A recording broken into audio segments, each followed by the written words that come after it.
So I actually broke 2 Cold Steel Republics. Let me tell you the story.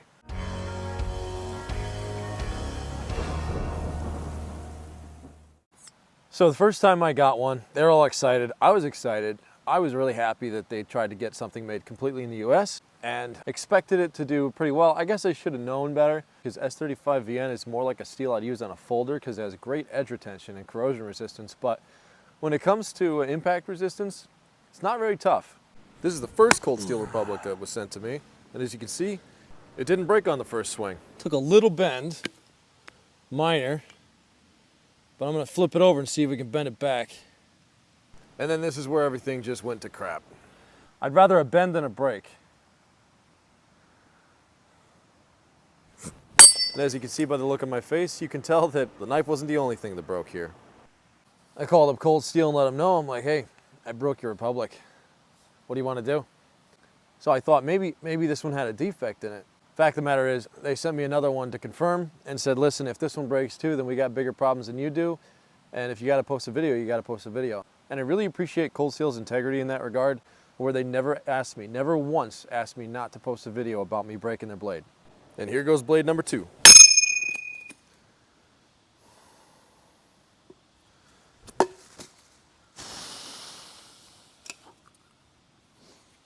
I wanted to test and see if I can make a blade better. See, I can't say crap unless I can do a better job. So I scribed out the original shape of the Republic at a 1095. This is 1/8 of an inch thick, so it's a little thinner, but then I gave it a razor edge and went to test it.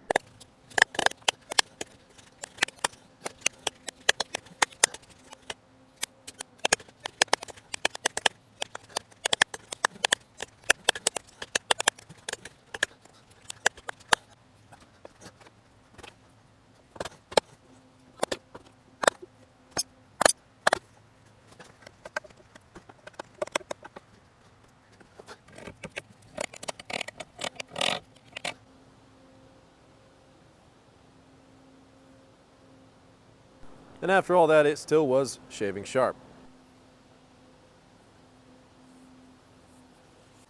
Tip retention.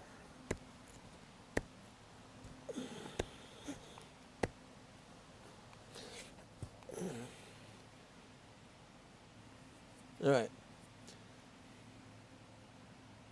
So I really horked on that tip, and I did get it to bend. Just a little bit. So there's the tip.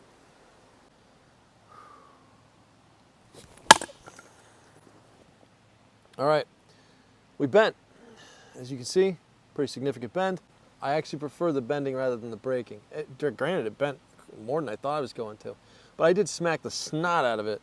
Even though I followed Larry Thomas's instructions perfectly when it comes to heat treating 1095, I am gonna try to decrease the tempering temperature just so I can see if it makes it a little more rigid. This is a skinny little knife. It's 1/8 inch thick and it's got like almost nothing there. So that might be it. Geometry plays a big role. The S35VN obviously has better corrosion resistance than the 1095, and I did not test its edge retention to its limits. I simply cut a bunch of hardwood and saw that it still kept a razor edge. Who knows how good that edge retention was on that knife? I just know that it didn't dull when I was using it. A lot of people have told me that my toughness test or my impact resistance test is kind of bogus. You know what, you might be right. I just started doing it and I figured it was unfair if I didn't do it to every single knife. So I can't really stop doing the impact resistance test now. Anyway, let me know if you think my knife was a fail. Held a pretty good edge, but like I said, it did bend. I mean, I really tried to bend that tip there. And I grabbed it with both hands and kept it in while I pried. I was trying to bend the tip. In all reality, I'm not gonna change my heat treatment procedures because I want it to bend instead of break. I do not know how much force I'm putting on these, and maybe in a future video I'm gonna have to test how much force I'm actually putting on by swinging this baton as hard as I can. And that would probably be an enlightening number to know. If you like the video, please like it. If you don't like it, hit the dislike button. And if you never want to see my ugly mug again, hit the unsubscribe button or just plain don't subscribe. But if you like it, you want to see more of this kind of stuff, hit the subscribe button, and we'll be sure to post more content like this in the future. Thanks for watching, guys.